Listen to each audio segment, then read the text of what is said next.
Praise Lord, praise Lord, praise Lord. Hallelujah, hallelujah, hallelujah. सबको जय मसीह की। परमेश्वर, हमारा परमेश्वर सबका परमेश्वर, जिसने एक भेड़ों और बकरियों के चराने वाले को राजा बनाया, उसका नाम दाऊद था, जिसका वंश यीशु को भी मानते हैं। वो कहते हैं, हे दाऊद की संतान। लेकिन उसका डेरा उसने गिरा दिया, क्योंकि उसके लोगों ने उसका हुक्म नहीं माना। अब वो कहता है कि मैं फिर से उसका डेरा उठाऊंगा। हालेलुया। आज के सुसमाचार के लिए परमेश्वर की बेटी प्रार्थना करेगी। सबको जय मसीह की। परमेश्वर आप सबके साथ है और आप सबसे बहुत प्रेम करता है। Hallelujah, hallelujah. महान परमेश्वर, सर्वशक्तिमान ईश्वर, जमीन आसमान दे मालिक ते खालिक, तुहाडा धन्नवाद, तुहाडा शुक्र करते स्वामी। आज दे सुंदर दिन लई, सुंदर समय लई, सुंदर सुबह लई पिता जी, जो साड़ियाँ जिंदगियां बख्शी प्रभु, खुशियां ते आनंद दा दिन बख्शिया, तंदुरुस्ती दित्ती पिता जी, और अपने कदमां 'च बैठन लई अपना फजल बख्शिया प्रभु। ये सब तुहाडी दया, तुहाडी किरपा मेरे पिता परमेश्वर। तुहाडी बेटी हिरदे तो तुहाडा धन्नवाद, तुहाडा शुक्र करती है, जो हर रोज़ वचन देंदे प्रचार करना, उस लिए भी तुहाडा धन्नवाद, तुहाडा शुक्र करते हैं। हुण बेनती है पिता जी, तुसीं अपने वचन के अनुसार साडे विचकार आओ और वचन पढ़नी, प्रचार करनी, साडा मुँह बन के बोलो पिता जी। तुहाडा दिता वचन तुहाडी इच्छा के मुताबिक पिता परमेश्वर दुनिया की शोर सन। तुहाडा धन्नवाद, तुहाडा शुक्र करदे प्रार्थना सुनिए। प्रार्थना प्रभु यीशु के समर्पित पवित्र नाम में मांग लेंगे, आमीन, आमीन। छोटी छोटी बात परमेश्वर के लिए छोटी, लेकिन लोगों के लिए बहुत बड़ी, जिसका कोई अंत ही नहीं। Hallelujah, praise Lord. सुनिए, उसका राज्य स्थिर किया और उसको वादा किया कि तेरा राज्य चलता रहेगा, लेकिन उसके साथ शर्त थी कि अगर तेरे आने वाले संतान या वंशज जो हैं परमेश्वर के हुक्मों पर चलें, उनकी बातों को पूरा करें, उसके मार्गों पर दौड़ें, उसकी इच्छा पर चलें, उसके वचनों को सुने, समझें और परमेश्वर की मर्जी को पूरा करें, तब तो उसका वंश चलता रहेगा। जहाँ उन्होंने ना हुक्मी या हुक्म अदूली की, तब परमेश्वर कहता है मैं उसको वहाँ खत्म कर दूँगा। यीशु के आने से पहले सब कुछ परमेश्वर ने खत्म कर दिया था, लेकिन यीशु के आने के बाद उसने कहा कि ये परमेश्वर का पहला, पहलोठा और एक ही बेटा है। क्यों कहा था उसने? ताकि उसको एहसास हो जाए, किसको? राजा दाऊद की आत्मा को, कि देख तेरा वंशज परमेश्वर के वचनों पर नहीं चला, इसलिए ये वंश यहाँ तक रोक दिए जाते हैं।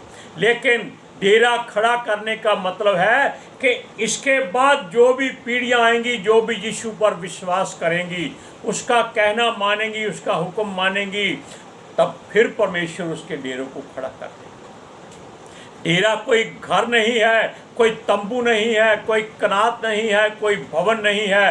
डेरा ये है हृदय हमारा, जिसमें यीशु वास करता है।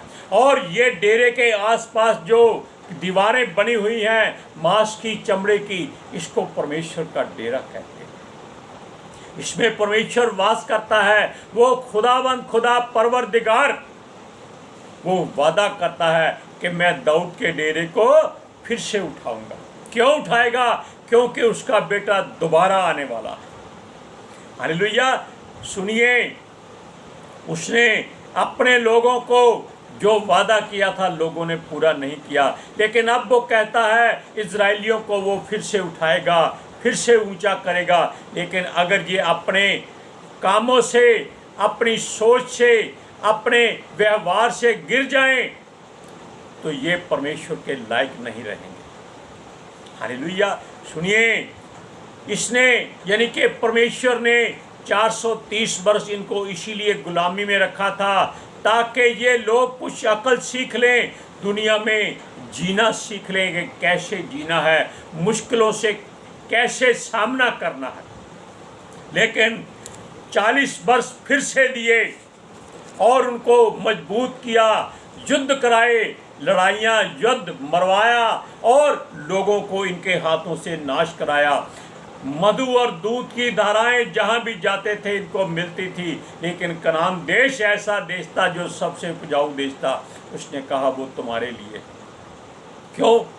40 वर्ष परमेश्वर ने इनको चलाया, घुमाया था, थका दिया था, ताकि वहां जाकर ये आराम करें, फले फूले और सारी धरती पर फैल जाए। और आज ऐसा ही है।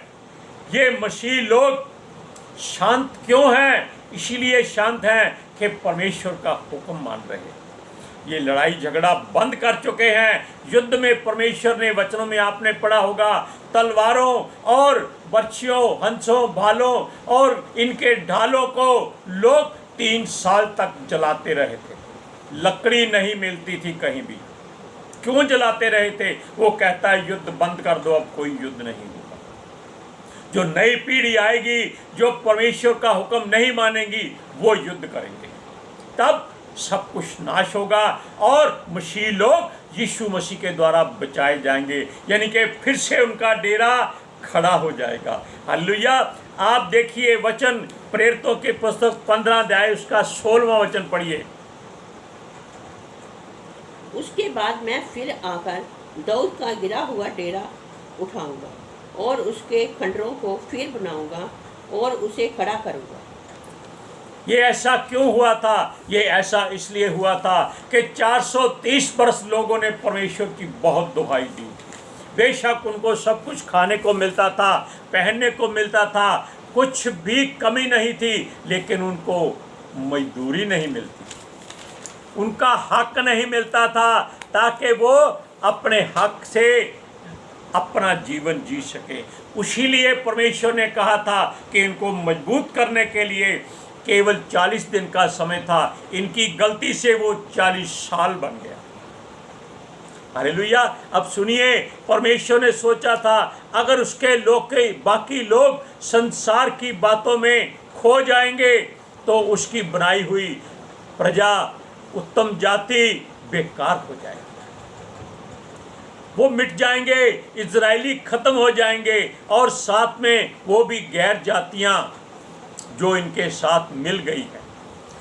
हालेलुया। लेकिन जो गैर जातियां परमेश्वर पर भरोसा करेंगी, यीशु के नाम पर विश्वास करेंगी, परमेश्वर का भाग बन जाएंगी। वो अपना जीवन परमेश्वर को दे चुके। आप देख लीजिए, इजरायलियों और यहूदियों की बजाय गैर जातियां ज़्यादा प्रभु यीशु मसीह पर विश्वास करती हैं। क्यों करती हैं? क्योंकि परमेश्वर नया घर बना रहा है। Hallelujah, praise Lord. सुनिए, प्रभु यहोवा परमेश्वर का नाम उनमें जाना जाता है और वो लोग परमेश्वर के नाम से जाने जाते हैं। हालेलुया। परमेश्वर को भूल कर भी वो पूरी तरह से छोड़ नहीं सकते। गैर जातियों के लोगों में परमेश्वर ने अपना घर बनाना शुरू कर दिया है और अब सब लोग सचमुच में इजरायली कहलाएंगे। क्यों कहलाएंगे? क्योंकि परमेश्वर अपनी इच्छा पूरी कर रहा है। परमेश्वर की इच्छा क्या है? कि उसके लोग फिर से पनपें, फिर से अपने अपने घर बनाएं, उजड़े हुए स्थानों को फिर से बनाएं। उजड़ा हुआ स्थान क्या है? जो परमेश्वर जहाँ से चला जाता है वहाँ स्थान उजड़ जाता है, रेगिस्तान बन जाते हैं, बंजर भूमि हो जाती है, पेड़ दिखाई नहीं देते, फल कहीं मिलता नहीं है, जीव जंतु मारे जाते हैं। क्यों मारे जाते हैं? उनको कुछ खाने को नहीं मिलता है। इसलिए परमेश्वर कहता है कि उसके लोग जो उस पर विश्वास करते हैं वो फिर से पनपेंगे, वो फिर से पेड़ लगाएंगे, फिर से घर बनाएंगे, फिर से फले फूलेंगे और फिर से यीशु मसीह आकर उनको अपने साथ ले जाएगा। Hallelujah, praise Lord. अब एक वचन और पढ़िए, प्रेरितों की पुस्तक 15 अध्याय उसका 17वां वचन। इसलिए कि शेष मनुष्य अर्थात सब अन्य जातीय जो मेरे नाम के कहलाते हैं प्रभु को ढूंढे। वो कहता है ढूंढो। कहाँ ढूंढोगे? घर के कोने कोने में, गलियों में, गांवों में, नगरों में, बस्तियों में, शहरों में, देशों में, धरती के नीचे, सूरज चांद तारों में, मूर्तियों में, या इन देवी देवताओं में, या दुष्ट आत्माओं में, या तंगे तवीज़ों में, या जंत्रों मंत्रों में नहीं। कहता वो कहीं नहीं रहता। उसने अपना डेरा ये बनाया है जहां मनुष्य ने अपना हृदय रखा हुआ है। यहेजकेल की पुस्तक 25:36 में वो कहता है परमेश्वर कि मैं तुम्हारा पत्थर का हृदय निकालकर मांस का हृदय दूंगा, तुमको नया आत्मा दूंगा, नए वचनों से भरूंगा, नया जन्म हो जाएगा। क्यों कहा था उसने?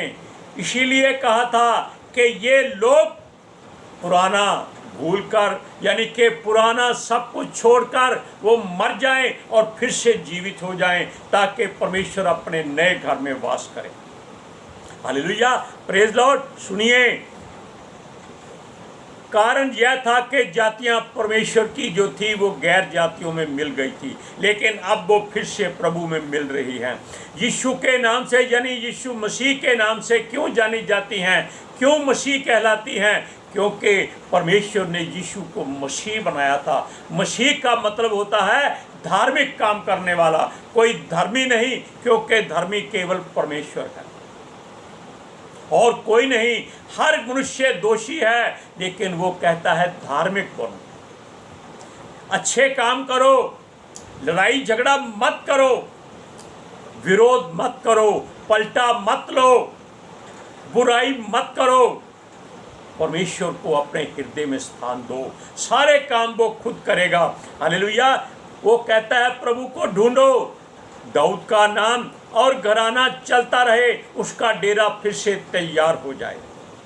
हालेलुया। यह सब बातें एक ही प्रभु और एक ही परमेश्वर जो आदि से अंत, पहला और आखिरी और अल्फा और ओमेगा है, वही कहता है, वही शिक्षा देता है। वो अपने लोगों को चेतावनी देता है कि हम उसका मंदिर हैं।